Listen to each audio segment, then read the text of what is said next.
The clock struck 6, and the evening classroom was nearly full. It was a mixed bag of people: workers still in their uniforms, young students trying to get ahead, and a few tired mothers who had just finished long shifts. Tucked away in the back row, as always, was Maya. She was quiet, unassuming, her clothes simple and her hands rough from a life of hard work. By day she cleaned houses. By night she was here, chasing a dream of finishing her education, a dream most people thought was long past its expiration date.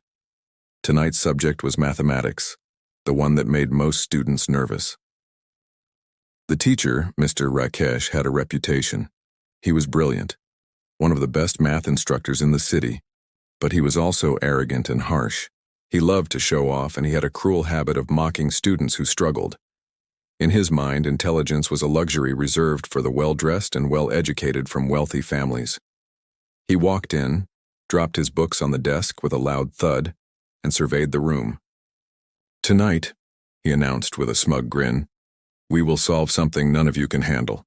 Let's see who even understands the question." He began scribbling a long, complicated equation on the board. It was a chaotic mess of symbols, fractions, and variables that looked like an unbreakable code. The students stared, a wave of silence washing over them. Some whispered nervously. Others just looked down, avoiding his gaze. Maya watched from the back. The problem felt familiar, a ghost from a past life. Memories flooded back, of her father patiently helping her with similar problems late at night, of university professors praising her sharp logic, of notebooks filled with academic dreams. But that was a lifetime ago. Now she was just a woman with calloused hands trying to survive in a world that had forgotten her potential. Mr. Rakesh turned, a smirk playing on his lips. "Who wants to try?" he asked, his voice dripping with condescension. The silence was his answer. No one moved. He let out a soft, satisfied laugh. Then, his eyes locked onto Maya. "You," he said, his voice sharp. "Yes, you at the back, the quiet one. Come here." Maya's head snapped up, her heart lurching. "Sir, me?" she asked, her voice barely a whisper. "Yes, you," he mocked. "Since you love sitting there looking so serious, let's see what's really going on in that head of yours. Come on, solve it." The entire class turned to look at her. Some students hid cruel smiles, others looked on with pity. The consensus was clear. She was about to be humiliated. Maya hesitated, not wanting to be the center of attention. "Sir, maybe someone else," she began, but he cut her off. "No excuses. Show us what you can do. Or are you just afraid?" Her heart pounded in her chest. Slowly she rose to her feet, her legs feeling like lead as she walked to the front. She picked up the piece of chalk, her fingers trembling slightly as the white dust coated them. The room felt cold and unnervingly quiet. Mr. Rakesh folded his arms, stepping aside with an air of theatrical anticipation, ready for the show. Maya stared at the equation. For a moment, the teacher's taunts and the students' stares faded away. The numbers and symbols weren't a wall of mystery anymore. They were old friends she hadn't seen in years. Taking a deep breath, she began to write. The chalk squeaked softly on the board. One line, then another. The teacher's smirk widened. "What are you doing?" he scoffed. "That's not how it's done." But Maya didn't stop. Her hand moved faster, her fear melting away with each logical step. Her body remembered this rhythm, the elegant dance of connecting equations, the satisfying click of logic falling into place. Whispers started to ripple through the class. "Wait, she's actually doing it," someone muttered. Another student leaned forward, eyes wide. Mr. Rakesh's smile faltered, replaced by a flicker of genuine curiosity. Maya kept going, her focus absolute. In that moment, she wasn't the quiet cleaner. She was the girl who had once loved the language of numbers, who had dreamed of teaching them herself. Minutes stretched on, the board filled with her neat, confident calculations. Finally, she put down the chalk and turned slightly. "Sir," she said quietly, "the answer is this, but there's also a shorter method if you simplify from here." She pointed to a section of the initial problem where Mr. Rakesh had unknowingly made a mistake in his own setup. The classroom fell into a stunned silence. The teacher blinked, his eyes darting across the board, checking her work. Every single line was perfect. The method was not only correct, but it was more elegant than his own. His pride was a wall stopping him from speaking, but his face said it all. Maya had solved the impossible. A student in the front whispered, "She's right. She's completely right." The whispers grew, no longer mocking, but filled with awe. Maya stepped back, her heart still racing. She just wanted to disappear into her back row seat.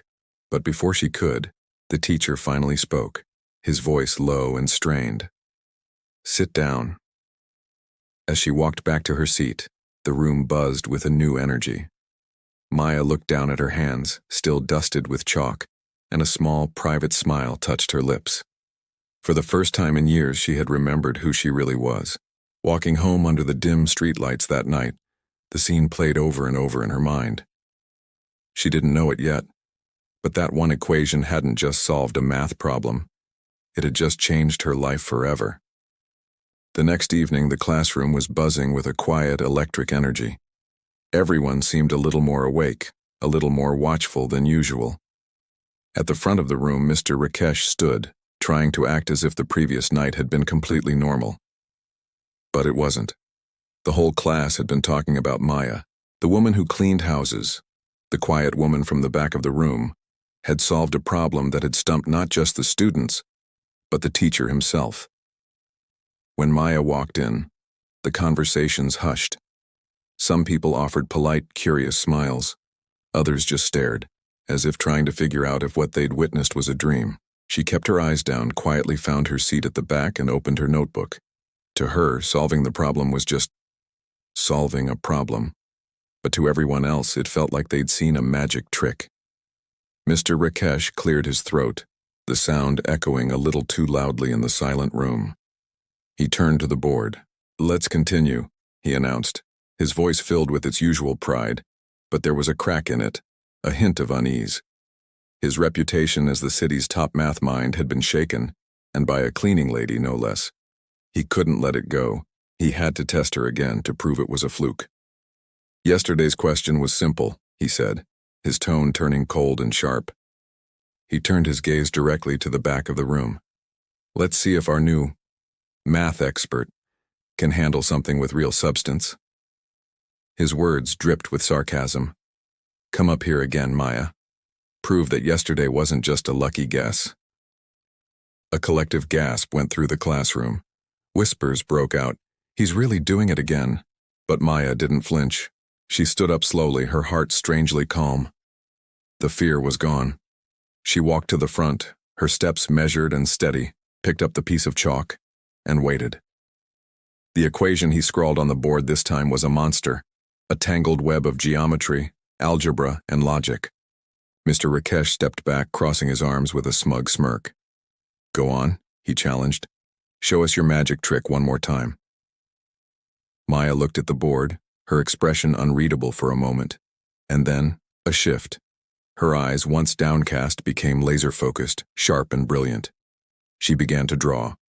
Lines and angles flowed from her hand, connecting shapes and variables with an effortless grace. The chalk danced across the board, leaving a trail of symbols that looked less like a solution and more like a piece of art. At first, a few students giggled nervously, but their laughter quickly died down. They were all leaning forward, following her every move, realizing that she wasn't just solving the problem, she was illuminating it. And then, she started to speak. Her voice was soft, but it carried through the silent room with perfect clarity. "If you see this shape here," she explained, pointing with the chalk, "it's not random. It directly connects to this ratio. The numbers have to balance themselves out." Her explanation was so simple, so elegant, that even the students who struggled the most started nodding and understanding. Concepts that Mr. Rakesh had failed to make clear for months suddenly clicked into place. The only sound was the rhythmic music of the chalk against the board. Mr. Rakesh's confident smirk had completely vanished, replaced by a look of stunned disbelief. He stared at the board, then at Maya, and for the first time he was speechless. This wasn't a performance. This wasn't about showing off. This was pure, quiet mastery, born not from pride but from a deep, genuine love for the numbers. When she finished, Maya turned to the class. "That's one way to solve it," she said politely. "But there's also a faster way if we use the alternate theorem." She turned back to the board and in 3 quick lines condensed the entire complex solution into a breathtakingly simple proof. The students gasped again. Someone at the back started clapping softly. Then another joined in and another until the entire room erupted in applause. Maya froze, a look of shock on her face.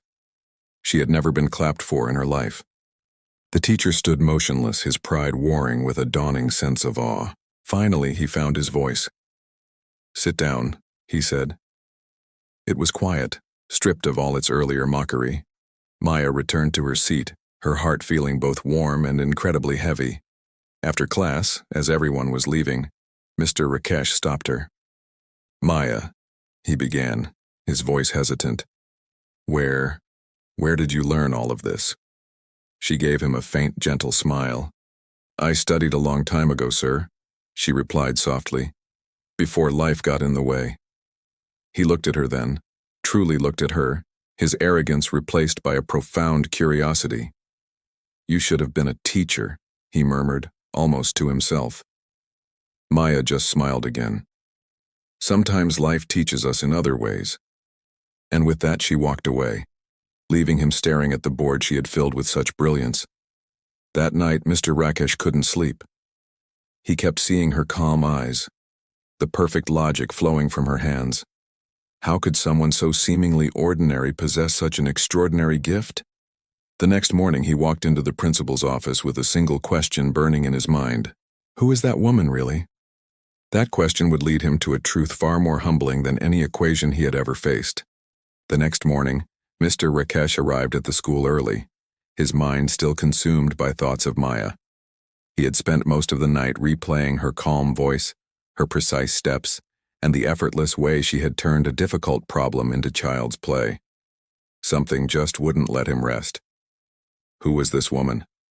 How could a cleaner, so quiet and reserved, possess such extraordinary brilliance? He walked into the principal's office, trying his best to sound casual.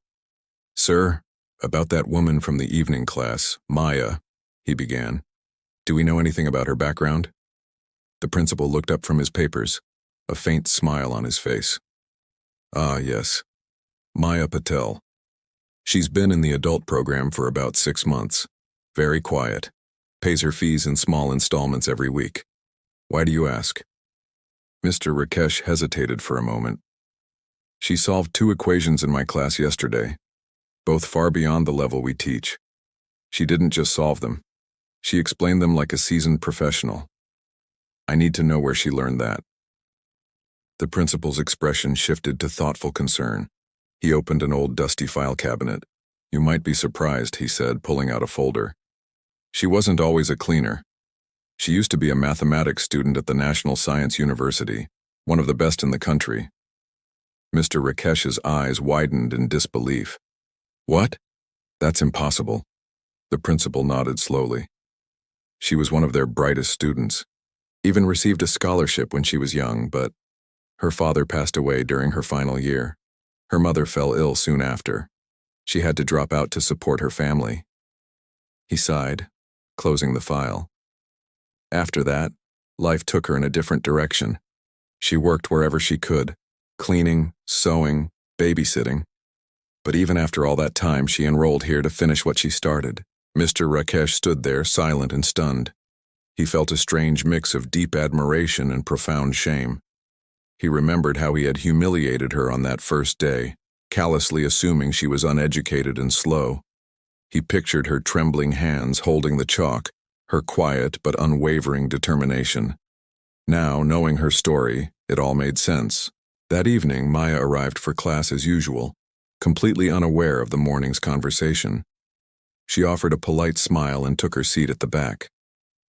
Her clothes were the same, simple and neat. Her hair was tied back. There was no sign of pride or anger, just her usual serene calmness. When the class ended, Mr. Rakesh asked her to stay behind.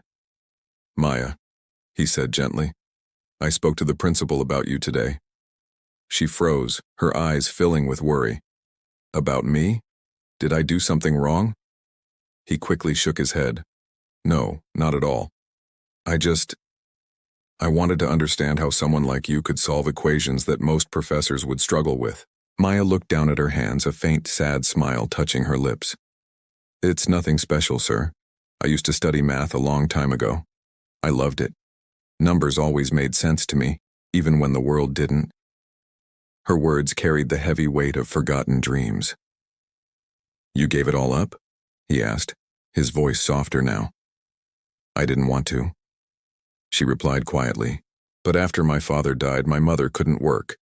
I had to take care of her. There was no time, no money. Dreams don't feed hungry mouths, sir.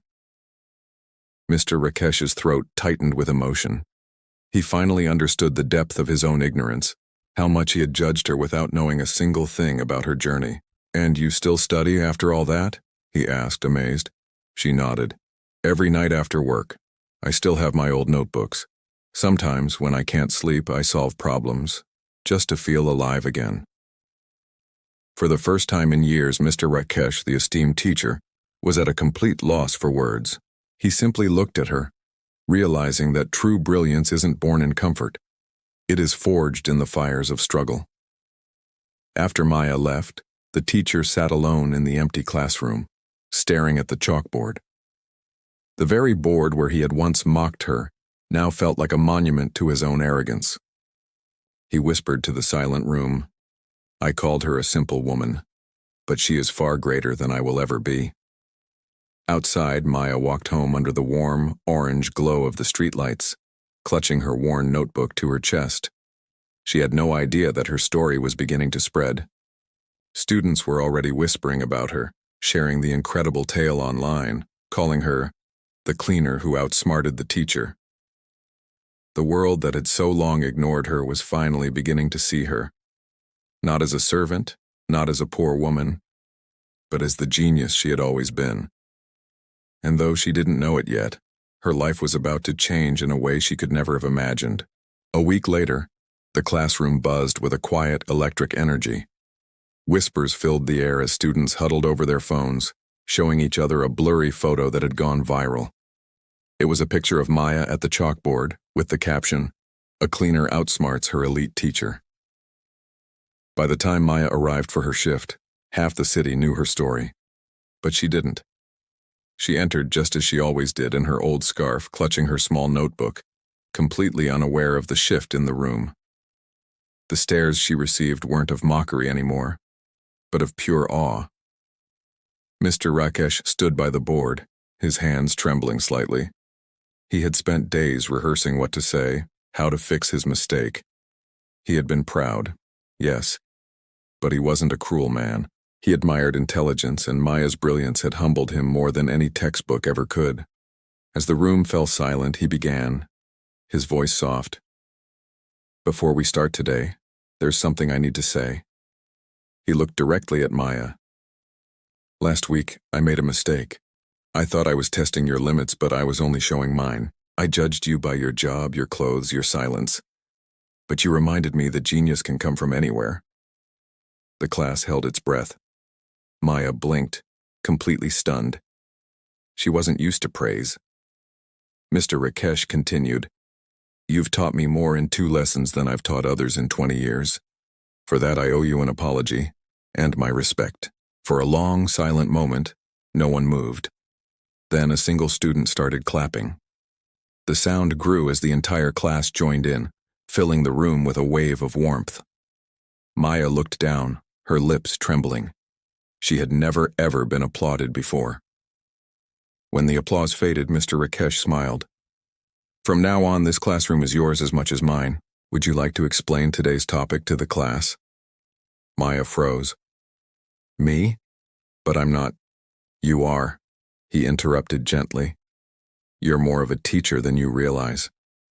The students nodded eagerly, encouraging her to come forward. Slowly, Maya walked to the front. Her hands shook as she picked up the chalk, but then a familiar confidence washed over her, the love for numbers she had buried for so long. She began to explain the problem. Her voice was calm, clear, and kind. Unlike the professor's complex lectures, her logic was simple and elegant. Even the students who always struggled were nodding and understanding. For the first time, the classroom wasn't a place of fear. It was alive with the joy of learning. Just as she finished, the principal walked in, followed by a few visitors, a journalist and someone from the city university. They had come to meet the woman everyone was talking about. Maya Patel, the principal said proudly. You've become an inspiration. The university has offered you a full scholarship to complete your degree and a position as a teaching assistant. The class erupted in cheers once more.